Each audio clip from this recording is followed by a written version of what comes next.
यह कहानी दो सगी बहनों की है। दोनों सगी बहनें जो साथ खेलती कूदती हैं, साथ पढ़ाई करने जाती हैं, एक दूसरे का ध्यान रखती हैं और सारी काम एक दूसरे के साथ मिलजुल कर करती हैं और एक दोस्त की जैसे रहती हैं। आज मैं आपको ऐसी दो बहनों की सच्ची कहानी बताने जा रही हूँ जो समय के साथ यह प्यार जो था कैसे एक नफ़रत में बदल गया और कैसे एक बहन ने दूसरी बहन को ब्लैक मैजिक के द्वारा पूरा ख़त्म करने का ही प्लान बना डाला। लेकिन समय रहते ही चीज़ें संभल गईं। तो यह कहानी मेरी कज़न सिस्टर मंजू की मामी के साथ हुई थी। मंजू की मामी आज भी इस कहानी को जब बताती हैं तो उनके दिल में उस वक्त की दहशत आज भी दिखाई पड़ती है और उन्होंने अपनी उस बहन से काफ़ी दूरी बना ली है। तो उन्होंने बताया कि यह करीब 20 वर्ष पहले की घटना है। मामी का नाम पूर्णिमा और उनकी एक बड़ी बहन रिद्धिमा थी। रिद्धिमा बड़ी थी तो वह अपनी छोटी बहन पूर्णिमा पर हुक्म चलाया ही करती थी। दोनों बुढ़ी हुई और पूर्णिमा की शादी बेगूसराय और रिद्धिमा की शादी पलामू में हुई। दोनों बहनें अपने अपने ससुराल में खुश थीं और दोनों पत्रों के माध्यम से उन एक दूसरे का कुशल क्षेम पूछा करती थी। इसी बीच पूर्णिमा जो कि प्रेग्नेंट थी, अपनी मदद के लिए उसने अपनी बहन रिद्धिमा को बुला भेजा। उसके बुलावे पर रिद्धिमा आ गई और उसने सारे घर के काम को संभाल लिया। लेकिन पूर्णिमा ने कुछ ही दिनों के बाद यह नोटिस किया कि धीरे धीरे उनके पति और बच्चे उससे रूखे से पेश आ रहे हैं, उससे ठीक तरह से बात भी नहीं कर रहे हैं। पूर्णिमा के 2 बच्चे पहले से ही थे। उनकी रूखा व्यवहार देखकर वह बहुत विस्मित सी होते रह गई। उसने इस विषय पर अपनी दीदी से बात की और कहा कि मेरे पति और बच्चे तो मुझसे अच्छे से बात भी नहीं करते हैं, क्या हो गया उन लोगों को? वो तो तुमसे ज़्यादा अच्छे से प्यार करते हैं।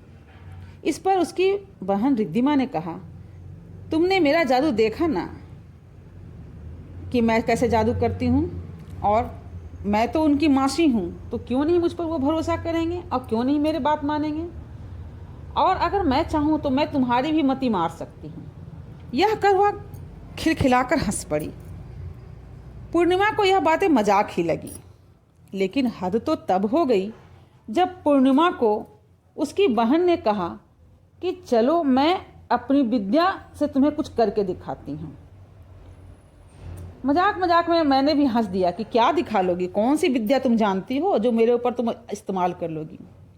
उसने पूर्णिमा को कहा कि कल शाम को तुम दरवाजे पर बैठी रहना और देखो उसके बाद फिर क्या होता है।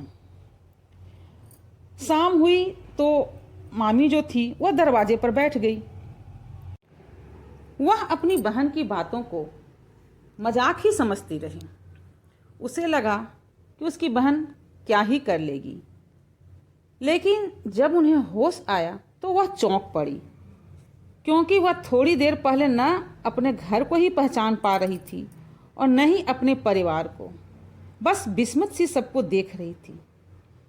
यह बातें उनके पति ने उनको रात में बताया कि तुम्हें क्या हो गया था, तुम अजीब सी बातें कर रही थी, ना किसी को पहचान पा रही थी और ना ही कुछ समझ पा रही थी।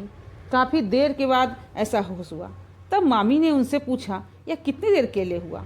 वो उन्होंने कहा कि करीब 1-1.5 घंटे तक तुम ऐसी ही बेसुध पड़ी हुई थी। बहुत देर के बाद तुम्हारी दीदी ने तुम्हें किसी तरह से होश में लाया है और वह समझ ही नहीं पा रही थी।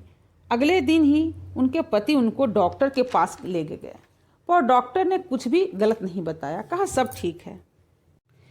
मामा ने जब उस दिन की घटना पूरी अपनी पत्नी को बताया, यानी कि मामी को बताया, तो मामी ने अपनी बहन से पूछा, क्या हो गया था कल और तुम कुछ जानती हो क्या जिसके चलते मुझे मति भ्रम हो गया था? इस पर बड़ी बहन ने हंसते हुए कहा, अरे कुछ नहीं, कुछ थोड़ा बहुत सीखा था, पर मेरे पति इतने गंदे हैं कि मुझे कुछ करने ही नहीं देते। इसलिए कुछ ज़्यादा मैं सीख ही नहीं पाई। परंतु अगर वो बाबा का नाम लेकर कि उनके पास कुछ दिन अगर जाती तो कुछ शायद कर पाती। अपनी बहन के मुंह से यह बात सुनकर मामी चौकन्नी हो गई और वह उसे वापस भेजने का मन बनाने लगी। पर पता नहीं उसकी बहन उसके मन की बात कैसे जान गई और उसे धमकी देते हुए बोली कि अगर मैं चली जाऊंगी तो तुम्हारा यह बच्चा भी बाहर नहीं आ पाएगा और तुमको मुझे वापस बुलाना ही पड़ेगा। पर मामी ने उनकी बातों को ज़्यादा ध्यान नहीं दिया और सुनकर भी अनसुना कर दिया और उन्हें वापस अपने घर भेज दिया। अब कुछ ही दिनों के बाद मामी के डिलीवरी का वक्त आया तो 2-3 दिन वह दर्द से बेचैन रही, पर उनकी डिलीवरी नहीं हुई। तब डॉक्टर ने ऑपरेशन करने की बात कही और उन्होंने आशंका जताई कि शायद उनका बच्चा पेट में ही मर गया है, इसलिए ऑपरेशन करवाना ही पड़ेगा, लेकिन खर्च काफ़ी आएगा। मामा पैसों के इंतज़ाम के लिए घर गए और पैसे के इंतज़ाम करने लग गए। इसी बीच यह सब सुनकर मामी की माँ हॉस्पिटल पहुंची। जब मामी दर्द से तड़प रही थी तो उनकी माँ ने पूछा, क्या हुआ, ऐसा कैसे हो गया? तब मामी को याद आया और अपनी बहन के द्वारा कही हुई बात उन्होंने अपनी माँ को बताई और बताया कि दीदी ने कहा है कि अगर मैं नहीं रहूँगी तो तुम्हारा ये बच्चा भी नहीं आ पाएगा बाहर। जैसे ही माँ ने उसकी यह बात सुनी, माँ गुस्से से भर उठी और वह एसटीडी बूथ गई और उन्होंने अपनी बेटी को फ़ोन किया। तब फ़ोन उनके घर पर नहीं था, पड़ोसी के घर में फ़ोन हुआ करता था। पड़ोसी से कहकर उन्होंने फ़ोन पर अपनी बेटी को बुलाया और पूछा कि तुमने ऐसा क्या कर दिया है कि पूर्णिमा की डिलीवरी नहीं हो रही है। और बोली, उसने मुझे घर से बाहर निकाल दिया, तो उसके साथ तो ऐसा ही होना चाहिए। उसने बहुत मुझे बेइज्जत किया है और मैं इस अपमान का बदला तो लेकर ही रहूँगी। तब माँ ने कहा, बेटी वह तेरी छोटी बहन है, उसे माफ़ कर दे, वह अनजान है, वह तुम्हारे कोई भी बेइज्जती नहीं करना चाहती थी, परंतु अब वह बहुत परेशानी में है।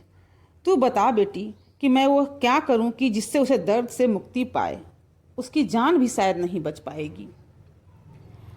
जब माँ ने अनुनय विनय की तब उसने बताया कि उसके पलंग के नीचे पाए के छोटे छोटे 4 पत्थर रखे हुए हैं, उन पत्थरों को उठाकर घर से बाहर फेंक दो और किचन के एक कोने में मिट्टी के बर्तन में कुछ रखा हुआ है, उसे भी निकाल कर जला दो।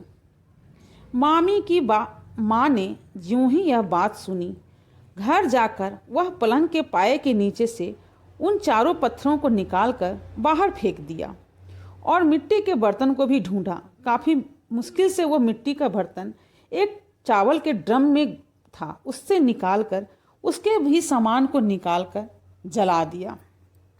और इसके थोड़ी देर बाद ही जब वो हॉस्पिटल गई तो उन्हें पता चला कि उनकी बेटी को नॉर्मल डिलीवरी हुई है और उनका बच्चा भी सकुशल है और दर्द से अब उसकी बेटी को भी राहत है।